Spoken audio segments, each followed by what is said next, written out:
今日陽光普照，係一個懶洋洋嘅下午。青檸攤喺窗台，眼定定咁望住部手機嘅直播畫面。iShowSpeed 正喺中環街頭做緊直播。Speed 真係嚟咗香港啊！藍妹，我哋要即刻出發啊！你自己去啦，我而家睇緊貓貓短片，好忙啊！咁你就唔好話自己係 Speed 嘅 fans 啊！我唔理，我要親眼見到 Speed。飛到半路唔蕩失路先算啦，黐線！於是，一隻熱血鸚鵡就咁孤身一着，衝落中環嘅人海入面。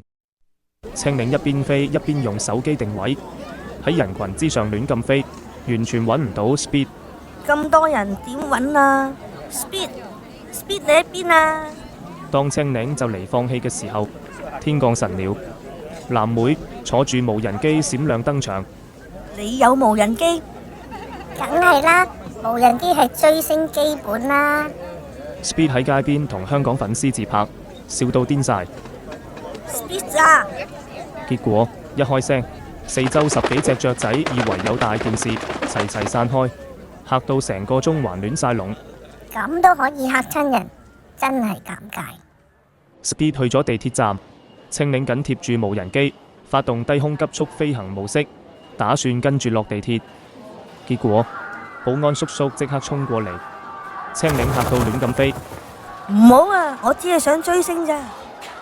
而藍妹靜雞雞咁入咗個小型透明背囊，裝作寵物鸚鵡。保安叔叔吹響哨子，青檸橫衝直撞，撞到一杯珍珠奶茶飛起，跌咗落個行緊嘅路人頭頂，情況十分混亂。青檸趕緊閃人，腦入面只得一句：唔可以輸俾藍妹，唔可以輸。經過千辛萬苦，青檸終於嚟到尖沙咀星光大道。遠遠望到一大班人圍住個大頭巾、活力爆燈嘅黑人男仔。仲唔係 Speed？ 終於揾到你啦！個男仔轉頭，唔係 Speed，係一個扮 Speed 嘅香港 KOL。青檸心情跌到谷底。